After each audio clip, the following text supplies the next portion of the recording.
Pria itu hanya melirik ke samping saat sedang buang air, dan secara tidak sengaja menemukan sebuah batu yang berkilauan emas. Melihat ke arah temannya yang tidak jauh, lalu menunduk melihat batu di depannya. Setelah berpikir sejenak, dia tetap memanggil temannya. Berbeda dengan Jack, si gemuk jelas lebih cerdas, karena tidak bisa memastikan apakah itu emas, maka dia memutuskan untuk membakarnya. Seperti yang diketahui, emas asli tidak takut api. Ketika melihat batu itu tidak menunjukkan tanda-tanda menghitam, keduanya hampir bersamaan tertegun di tempat. Benar, mereka memenangkan undian. Tanpa berpikir panjang, mereka segera mulai menggali. Tetapi tidak menyangka bahwa ukuran batu ini jauh melebihi bayangan mereka. Keduanya menggali selama beberapa jam, tetap tidak bisa melihat keseluruhan kristal raksasa itu. Selama itu, mereka mencoba berbagai cara. Menarik dengan tangan, menggunakan tali penarik untuk menarik keluar. Tetapi setelah berusaha setengah hari, batu itu tidak bergerak dan satu-satunya tali malah putus. Untuk tidak membiarkan orang lain menemukan, mereka berdua terpaksa terus menggali. Mereka terus menggali dari siang hingga matahari terbenam. Baru kemudian mereka bisa melihat bentuk lengkap dari gunung emas itu. Orang yang paham tahu, sesuai dengan harga emas saat ini, hanya satu ini saja. Menjualnya dengan harga miliaran bukanlah masalah. Ya, kami baru saja menemukan tumpukan emas sialan. Meskipun ini memang hal yang menggembirakan, bagaimana cara membawa pergi emas menjadi masalah. Dapang mengusulkan mereka harus bertindak terpisah. Dia sendiri pergi ke kota untuk menyewa mesin penggali, sementara Jack bertugas menjaga emas. Dapang berjanji tidak akan lama, paling lama 4 hingga 5 hari dia akan kembali bertemu Jack. Setelah merencanakan dengan baik, keesokan harinya Dapang meninggalkan semua perbekalan untuk Jack. Selain itu, juga ada sebuah telepon satelit dan baterai cadangan agar jika terjadi hal tak terduga di perjalanan, mereka berdua bisa berkomunikasi dengan mudah. Bayangkan saja, saat aku kembali, kita akan kaya raya. Ya. Setelah berkata demikian, Dapang mengemudikan mobilnya dan menghilang di kejauhan. Sementara Jack menimbun lapisan tipis pasir dan batu di atas emas, lalu menggunakan pohon kering di dekatnya sebagai penyangga untuk membuat tenda sederhana. Setelah selesai, dia mengumpulkan beberapa kayu kering dari sekitar, karena malam di gurun berbeda dengan siang hari. Biasanya ada binatang buas berkeliaran. Dengan adanya api, di satu sisi bisa memanaskan makanan, di sisi lain juga bisa menakuti binatang-binatang tersebut. Namun meskipun begitu, Jack tetap tidak berani lengah sedikit pun. Dia menggenggam erat hati, selalu memperhatikan lingkungan sekitarnya. Meskipun semalaman tidak bisa tidur nyenyak, Jack merasa itu sepadan. Karena begitu Dapang datang, dia bisa menjalani hidup yang berkecukupan. Memikirkan hal ini, Jack merasa penuh semangat. Hari itu, seperti biasa, dia mencari kayu di sekitar, dan secara tak terduga menemukan sebuah pesawat penumpang yang jatuh. Dari tulisan yang sudah samar di badan pesawat, tidak sulit untuk menilai bahwa kecelakaan itu terjadi setidaknya 20 tahun yang lalu. Namun, ini semua bukanlah intinya. Intinya adalah Jack akhirnya memiliki tempat untuk berlindung dari angin dan hujan. Tapi setelah berpikir sejenak, dia membatalkan niat itu. Karena dari sini sama sekali tidak bisa melihat keadaan di tempat emas. Meskipun di sini sangat nyaman, bagaimana jika emasnya dicuri? Namun, sumber daya pesawat yang begitu bagus, dia juga enggan untuk melepaskannya. Maka, Jack memikirkan cara yang menguntungkan kedua belah pihak, yaitu dengan membongkar semua lembaran besi yang bisa dilepas, dan menggunakan puing-puing ini untuk memperkuat rumahnya. Harus diakui, Jack merancangnya dengan sangat cermat. Sekarang dia bisa melihat pergerakan emas melalui kaca tanpa harus keluar rumah. Sore harinya, Jack merasa bosan, dan tanpa sengaja memukul sepotong emas, yang cukup untuk membuatnya tidak khawatir tentang makan dan minum seumur hidupnya. Tepat saat dia mempertimbangkan apakah harus berhenti setelah selesai membangun, Dapang menelepon. Temannya memberitahunya bahwa dalam perjalanan, karena mengemudi terlalu cepat, mesin menjadi terlalu panas. Mungkin akan tiba 1 atau 2 hari lebih lambat dari yang diperkirakan. Jack juga memberitahu Dapang tentang mematahkan emas itu. Dia merasa emas itu sudah cukup, sekarang Jack hanya ingin pergi. Keesokan harinya, wajah Jack sudah terbakar matahari hingga tak bisa dikenali. Dan sumber air yang tersisa paling hanya bisa bertahan 2 hari. Adapun makanan pada dasarnya sudah habis. Sambil masih ada sedikit tenaga, siang itu Jack awalnya ingin mengambil beberapa bagian pesawat lagi. Tetapi dia tiba-tiba melihat sosok seseorang berjalan dari kejauhan. Dia terkejut, buru-buru kembali ke kabin pesawat, menyembunyikan emas itu, lalu menyamar sebagai pemulung yang mengumpulkan barang bekas di padang pasir.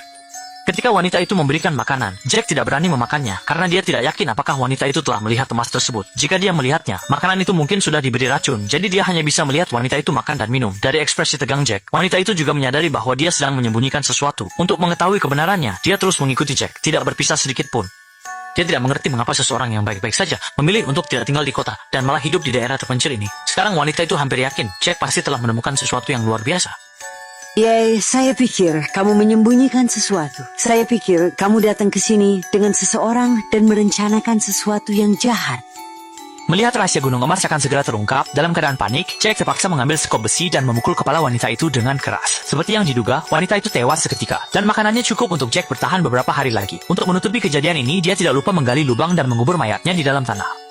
Namun tidak disangka, bau darah yang menyengat segera menarik perhatian hiena. Hiena adalah hewan yang hidup berkelompok. Jika jumlahnya terlalu banyak, maka dirinya juga akan celaka. Tidak ada pilihan lain, Jack terpaksa menggali kembali mayat itu, menyeretnya ke tempat yang lebih jauh, lalu membakarnya hingga habis. Keesokan harinya, rekannya menelepon lagi, masih dengan alasan yang sama seperti sebelumnya. Ada urusan di jalan yang menunda, akan tiba sehari lebih lambat dari yang diperkirakan.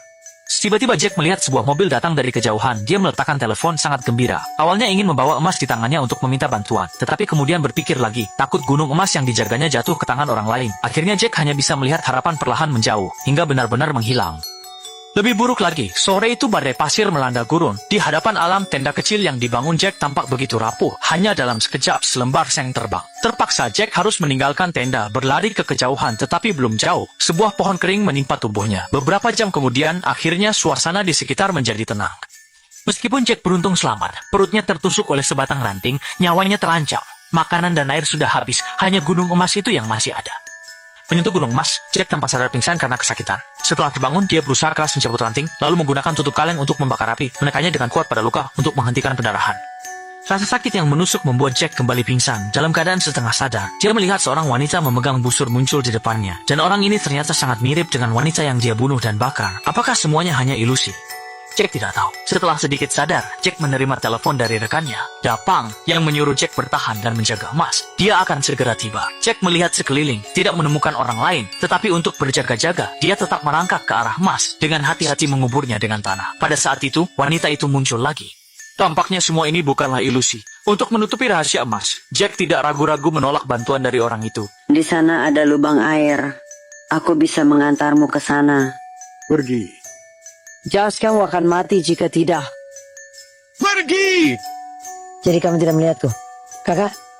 Ternyata dia adalah adik perempuan dari orang yang dibunuh Jack. Untungnya mayatnya sudah dibakar habis. Akhirnya wanita itu kembali melanjutkan pencarian kakaknya. Dan Jack juga pingsan untuk beberapa waktu setelah itu. Ketika dia membuka mata lagi dan melihat sekeliling, tiba-tiba ada beberapa tumpukan api unggun di dekatnya. Tampaknya dinyalakan oleh wanita itu sebelum pergi untuk mengusir binatang buas. Namun seiring berjalannya waktu, sebelum tengah malam, api unggun itu sudah padam.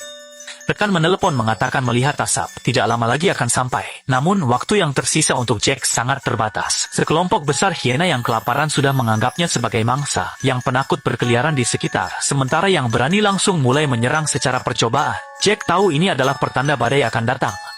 Dalam situasi kritis, dia hanya bisa berulang kali mendesak rekannya untuk cepat datang. Setelah beberapa kali serangan percobaan, akhirnya hiena-hiena itu kehilangan kesabaran dan menyerbu, melancarkan serangan total.